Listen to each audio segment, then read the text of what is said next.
suivez Excellence TV. Excellence TV. Excellence TV. Excellence TV. Excellence TV. Excellence TV, la force de l'imagination créatrice. Il n'y a pas mieux. Abonnez-vous. Abonnez-vous. Abonnez-vous.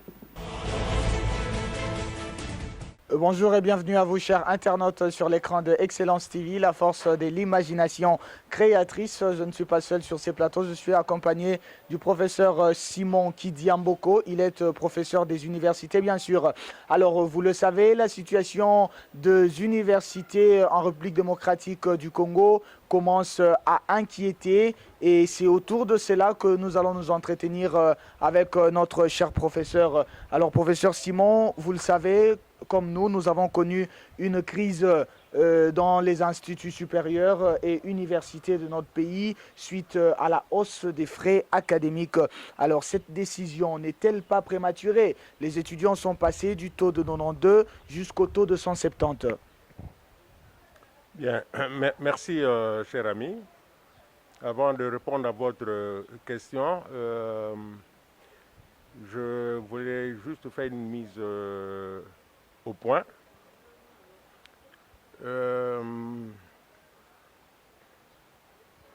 Les études à l'enseignement supérieur et universitaire ne sont jamais gratuites. Il y a ce qu'on appelle les frais d'études. Certains étudiants qui ont de la chance bénéficient de ce qu'on appelle une bourse d'études. Et c'est donc dans cette bourse d'études que les frais d'études sont prélevés. Quelquefois, ce sont des bourses d'excellence. Il est vrai qu'une majorité n'a pas cette possibilité d'avoir cette bourse d'études. Et donc, les frais d'études sont pris en charge par les parents. Alors, ces frais d'études sont généralement fixés par les institutions d'enseignement supérieur et universitaire au regard des différentes charges. Et donc, il faut une base scientifique pour fixer ces frais d'études-là. Puisque vous parlez de frais d'études dans notre pays, moi qui vous parle, je suis de ceux qui ont bénéficié d'une bourse d'études lorsque j'étais étudiant. C'est autour des années 90 que il y a eu une espèce de relâchement de la part de l'autorité suprême, disons le gouvernement, qui à cette époque-là ne payait plus correctement les enseignants. Mais dans une parenthèse, il faut que je vous dise que être enseignant, et il y a beaucoup de gens qui se sont engagés dans cette voie parce que les enseignants étaient des modèles.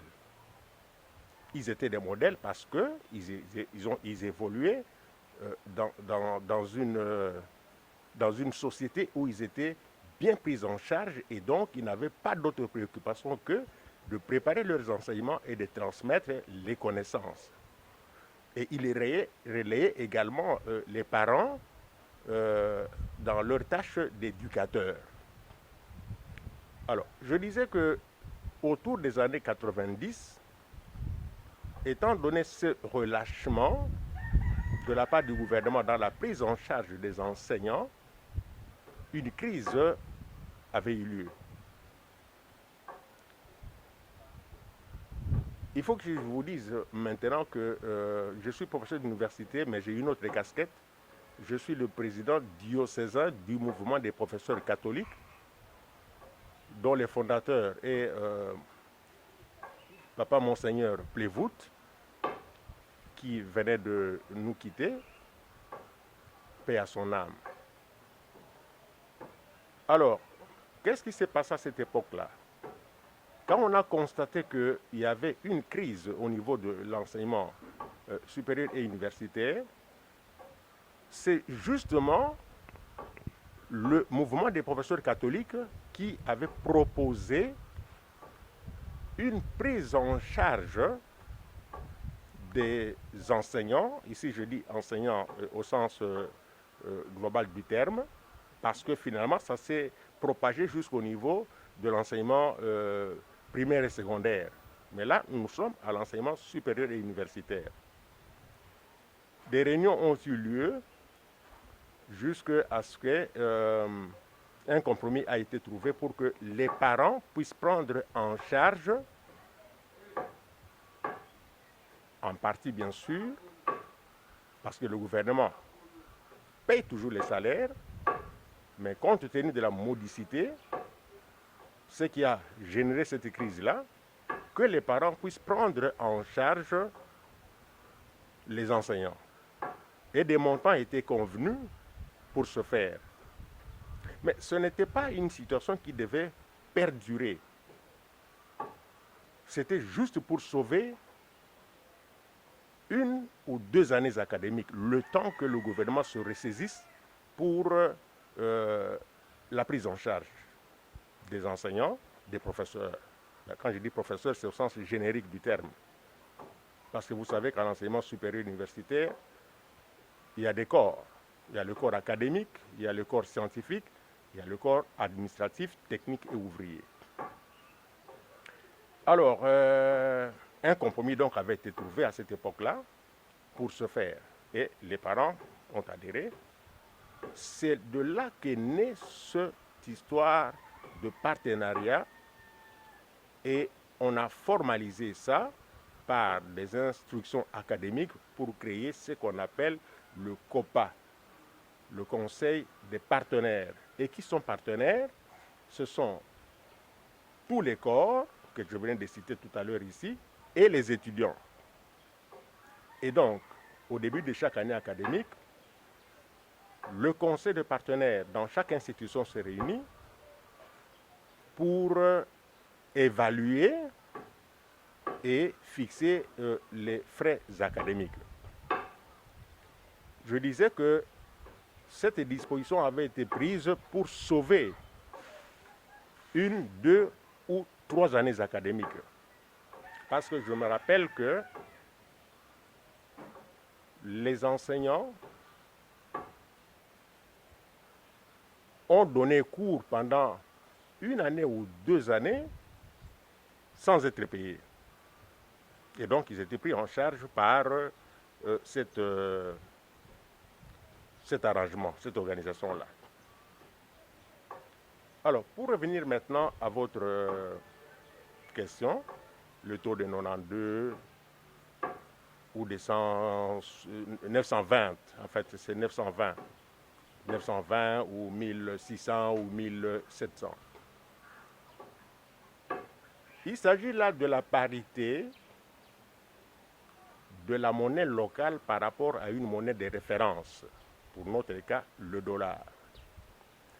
Mais moi, je peux vous retourner également la question pour savoir si vous connaissez un pays au monde qui, pour calculer les salaires des agents, se réfère à une monnaie étrangère. Dans une nation bien organisée, l'on parle de SMIG.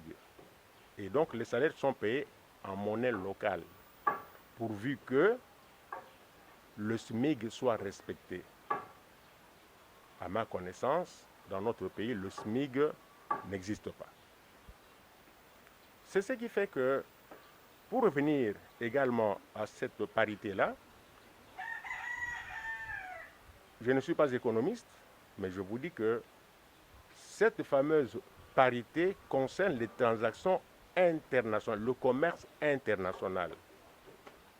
Lorsque les commerçants, les opérateurs économiques doivent se référer à soit en importation, soit à l'exportation, c'est alors qu'ils pensent à cette parité-là parce que il faut bien payer la marchandise en la monnaie du pays qui fournit le produit ou les services. Mais en interne, le SMIC, la consommation se fait en monnaie locale. Donc, il n'est pas concevable que l'on puisse parler, pour ce qui nous concerne, dollars lorsque les travailleurs sont payés en monnaie locale. Alors, 920, 170, c'est ce que nous vivons. Mais qui fixe les taux, l'équivalence entre la monnaie locale et la monnaie étrangère? C'est la Banque centrale au regard de son matelas en devise pour permettre justement aux opérateurs économiques de faire face à leurs transactions. Pour revenir au problème de l'enseignement supérieur avec les frais d'études, je vous disais que ce qui avait été convenu autour des années 90 n'était pas fait pour que ça se pérennise. Parce que le fonctionnement d'une institution d'enseignement supérieur universitaire est de l'apanage du gouvernement. C'est donc le gouvernement qui doit verser les frais de fonctionnement dans les institutions. C'est vrai que dans les frais d'études que payent les apprenants, les étudiants, il y a une clé de répartition. Et s'agissant des frais d'études convenus dans ce partenariat, le conseil des partenaires, là aussi, il y a une clé de répartition. Il y a une partie qui va dans ce qu'on appelle les quotités pour permettre à certains services qui gouvernent les institutions. Il y a une partie qui va de ce côté-là, il y a une quantité qui va de ce côté-là en un certain pourcentage. Il y a un pourcentage qui reste dans l'institution pour le fonctionnement et il y a également une fraction qui est réservée au complément, ce qu'on appelle la prime de survie. Mais pourquoi on parle de prime de survie? C'est justement parce que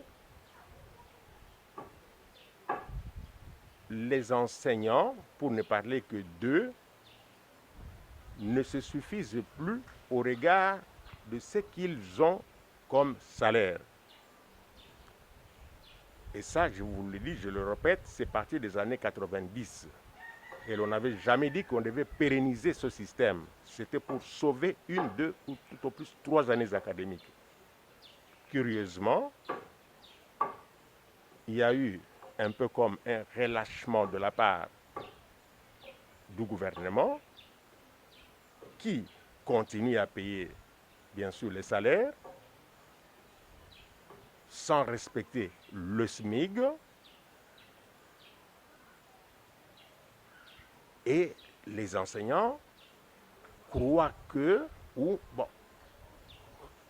moralement, on se dit, cette prime-là qui vient au travers de ces frais d'études que paient les étudiants peut arranger tant soit peu.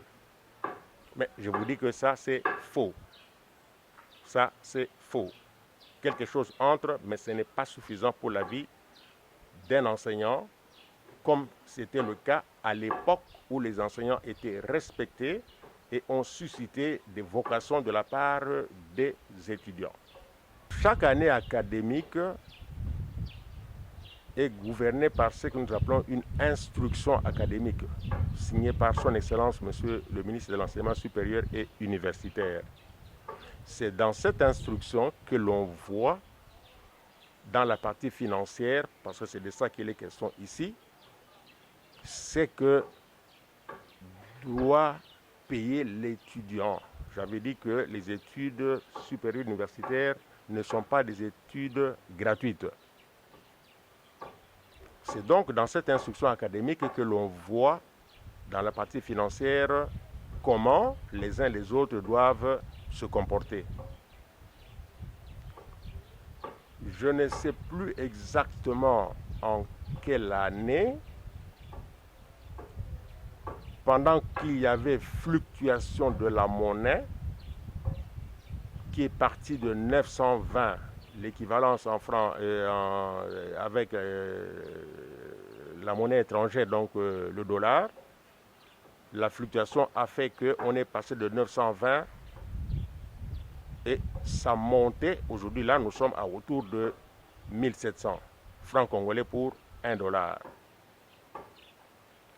Étant donné que les fonctionnaires, parmi lesquels les enseignants, leur salaire, c'est le cas que nous vivons, sont payés. Et lorsque on fait l'équivalence, on se rend compte que les salaires sont payés ou étaient payés au taux de 920 francs congolais pour 1 dollar. Mais la réalité du marché a fait que l'on a proposé que l'on puisse réajuster, c'est-à-dire passer de 920 francs congolais pour 1 dollar dans la contribution. Je crois qu'on était à cette époque-là à autour de 1425, quelque chose comme ça. Un réajustement avait été fait pour que ce que les étudiants payaient en se référant à la monnaie étrangère devenait modique et qu'il fallait réajuster autour de 1425. Les étudiants se référant également au fait que les parents qui les prennent eux en charge, leurs salaires sont payés à ce fameux taux de 920, ont manifesté pour que leur contribution se fasse en rapport avec le taux de 920. Et vous vous rappelez, il y a eu des problèmes non seulement dans la ville de Kinshasa, mais pratiquement dans toute la République. C'est ainsi que pour tranquilliser les uns les autres, le ministère avait levé l'option que les étudiants puissent continuer à payer en se référant à ces taux-là de 920 francs congolais pour 1 dollar. Mais professeur, vous dites que les salaires des professeurs n'est pas suffisant, mais est-ce que ces parents-là qui prennent en charge les étudiants, leur salaire est-il suffisant? Oui, je vois où vous voulez en venir. Les étudiants manifestent parce que les salaires de leurs parents n'est pas à la hauteur. J'ai parlé du SMIC tout à l'heure. Mais ce sont malheureusement ces parents-là qui prennent en charge leurs enfants. Là, je vais placer un petit mot, une parenthèse. Moi, j'aurais souhaité que ce soit les parents qui payent, qui se lèvent contre le gouvernement, par exemple, pour dire nous n'arrivons plus à payer les frais d'études de nos enfants parce que nos salaires sont modiques. Nous n'arrivons plus à faire face à ça. Mais ça n'appartient pas aux étudiants de se soulever jusqu'à faire face à leurs formateurs et même aller plus loin jusqu'à casser les infrastructures. Vous cassez les infrastructures. C'est comme si vous voulez que tout s'arrête. Ça, c'était une parenthèse. Il est vrai, effectivement, que le SMIG, dans notre pays, n'étant pas respecté, les parents font face à des situations parfois très difficiles, pas seulement dans le paiement des frais d'études, mais même également dans la prise en charge, leur propre prise en charge et la prise en charge des enfants au niveau alimentaire à la maison. Donc, tout ça, je pense qu'on devrait y réfléchir. Merci beaucoup, professeur. Alors, au lieu de commencer par la hausse de ces frais académiques, le gouvernement ne pouvait-il pas réfléchir pour commencer d'abord à arranger la condition sociale, la condition financière des parents qui doivent prendre en quelque sorte en charge les professeurs qui forment leurs enfants? Merci pour cette question. C'est justement là où nous en sommes. Le conseil de partenaires a fonctionné pendant quelques décennies. Mais je vous ai dit au départ que ce n'était pas prévu que ça puisse se pérenniser. À l'instant où nous parlons, nombreux sont ceux des étudiants qui croient que ce qu'ils payent à l'institution comme frais d'études constitue le salaire de leurs formateurs, des enseignants. Je vous ai dit ici que ce qui est payé fait l'objet de négociations d'abord et ensuite d'une clé de répartition. Donc la totalité ne va pas dans le complément de salaire des formateurs ou des enseignants.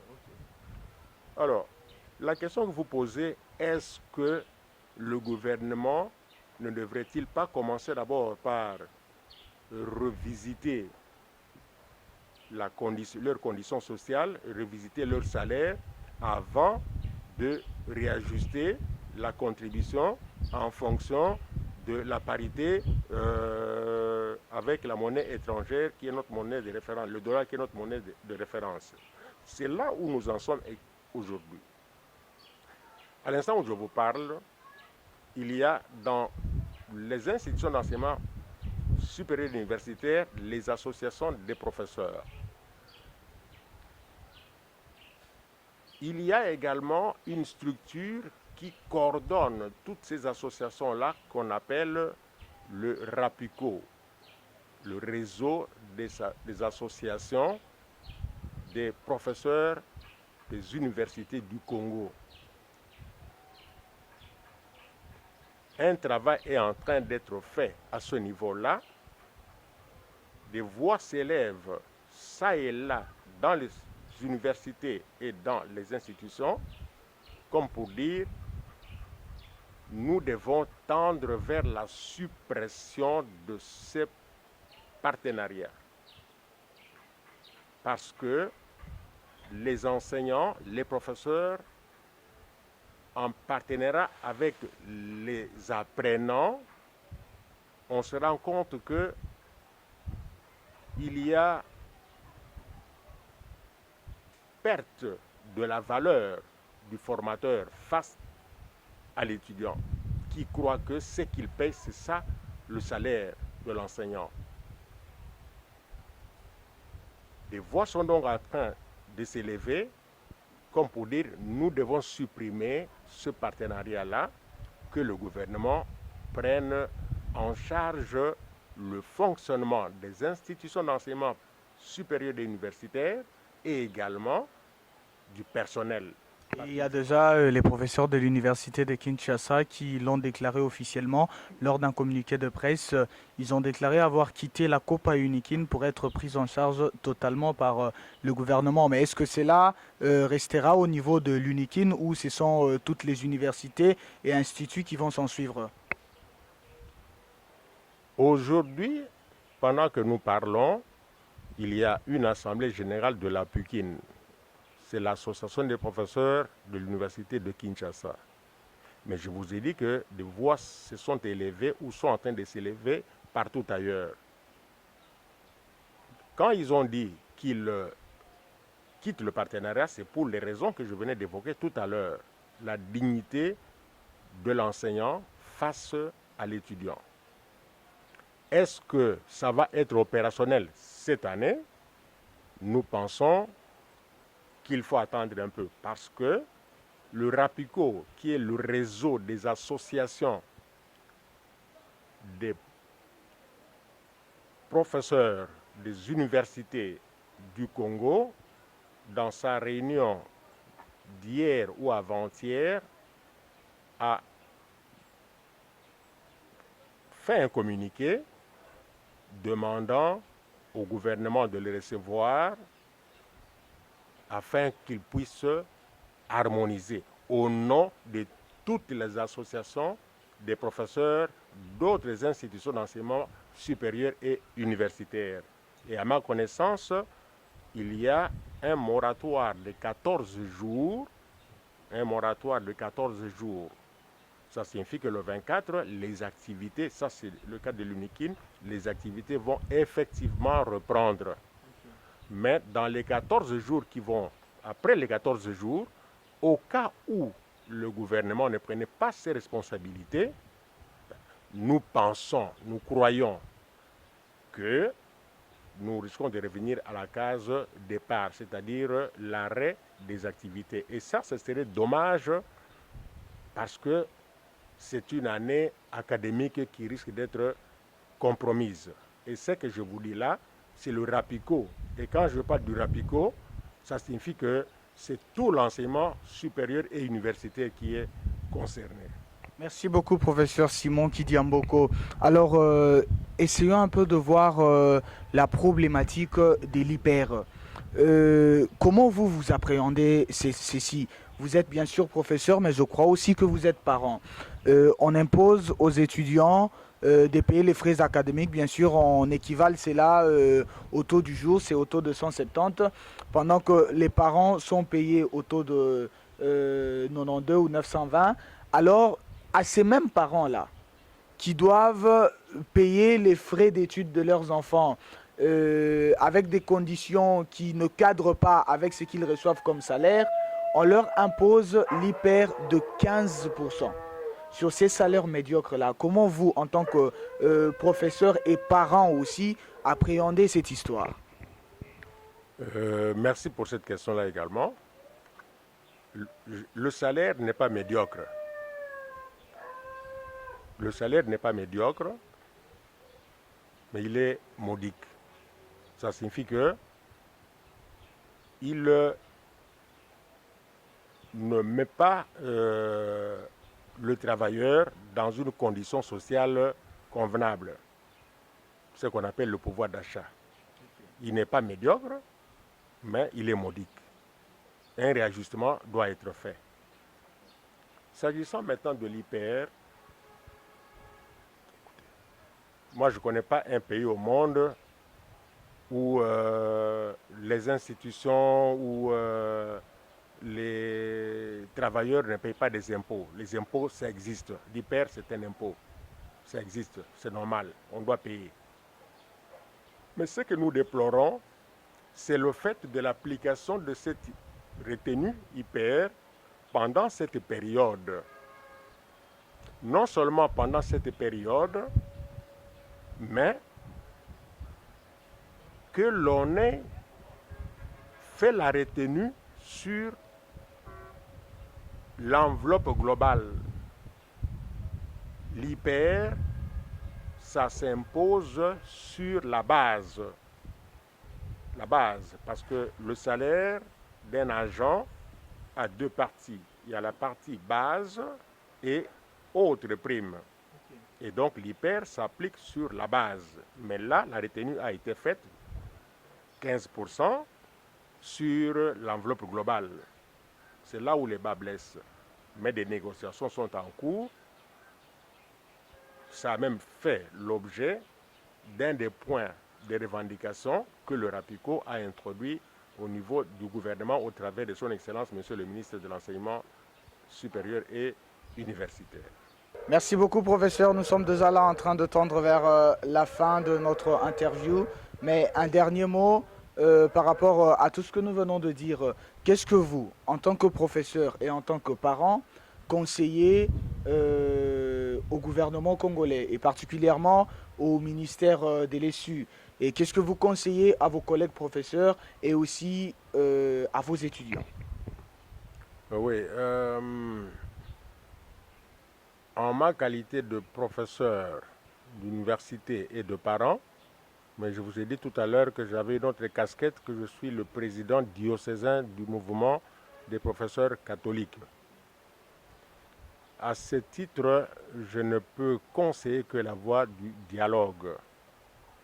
Je ne peux conseiller qu'un comportement où l'on retrouve l'amour du prochain. Je ne peux conseiller que des actions soient menées dans le sens de sauver ou de faire renaître l'université au Congo, l'enseignement supérieur universitaire au Congo. Ce n'est un secret pour personne. Tout le monde dit que l'enseignement, excusez-moi, l'enseignement au Congo est au rabais. Tout le monde le dit. Et les preuves sont là. Lorsqu'on va dans les annales qui apparaissent toutes les années où l'on fait la classification des meilleures institutions d'enseignement supérieur et universitaire, généralement, nous ne figurons pas dans les 100 ou 150 premiers. Ça, c'est la preuve, effectivement, que si nous ne prenons au garde, nous sommes en train de détruire notre système éducatif. Et donc, tout le monde doit prendre conscience. Les étudiants doivent savoir qu'ils sont des apprenants. Ils doivent respecter les professeurs. Les professeurs doivent savoir qu'ils ont choisi ce métier pour former les cadres, pour former ceux qui prendront la relève de ce pays dans les années à venir. La jeunesse, il faut bien la former. Dans d'autres cieux, on investit suffisamment dans la formation. Et c'est ce qui fait que vous avez dans l'administration, vous avez dans les hôpitaux, vous avez dans l'enseignement des cadres dignes de ce nom. Et c'est là l'occasion de me retourner vers le gouvernement pour dire, c'est vrai que la gestion d'un pays comme la RD Congo n'est pas facile. Ne dit-on pas que la RD Congo, avec d'énormes potentialités, mais le paradoxe, c'est que la population est pauvre. Nous ne pouvons que demander au gouvernement de multiplier des stratégies pour que un budget conséquent soit voté, un système de recettes soit imaginé, soit mis en place en évitant les fuites des ressources. Nous apprenons que dans les postes frontaliers, il y a beaucoup de ressources qui échappent à la gestion de l'État congolais. Que des mécanismes soient mis au point, en place, pour la récupération de toutes ces ressources financières, je précise, et ça va permettre que le budget de l'État congolais retrouve sa place dans le concert des nations, et c'est seulement en ce moment-là que l'on peut, selon les priorités bien sûr, voir comment, dans le cas de l'enseignement supérieur et universitaire, dont la mission est non seulement l'enseignement, mais il y a la recherche et il y a également les services à la communauté. C'est seulement dans ces conditions-là que l'université congolaise, l'enseignement supérieur universitaire congolaise pourra jouer véritablement son rôle. Merci beaucoup, professeur Simon Kidiamboko. Nous vous remercions infiniment d'avoir accepté notre invitation, d'avoir accepté de participer à cette interview. Grand merci à vous. Voilà, professeur, nous tendons vers la fin. Un petit mot de remerciement et quelques salutations. Oui, je remercie et vous félicite pour votre contribution dans la vulgarisation de la bonne information, surtout dans l'intérêt que vous portez à ce sujet brûlant de la gestion de l'enseignement supérieur et universitaire. Je vous remercie. Eh bien voilà, chers internautes, nous sommes arrivés au point de cette tranche de dossier brûlant. Je dis comme ça un grand merci à vous tous qui nous avez suivis avec attention. Si nous sommes là et que nous continuons à vous servir, c'est parce qu'il y a un homme derrière et devant nous. Il s'agit bien comme ça de M. Josué Amen Mpoutou-Bonze, qui est un grand manager que je salue respectueusement. Je dis merci à toute l'équipe de Excellence TV. Merci à mon DG Adjamp Bonzeke. Merci à Nathan Khalifa derrière la caméra. Grand merci à Irène Diala. Je salue comme ça Papa Kamar Kamangou. Et je ne peux pas terminer sans dire un grand merci aux réalisateurs des réalisateurs, Mersenne Cormoran, wakandamosala.com. Au revoir.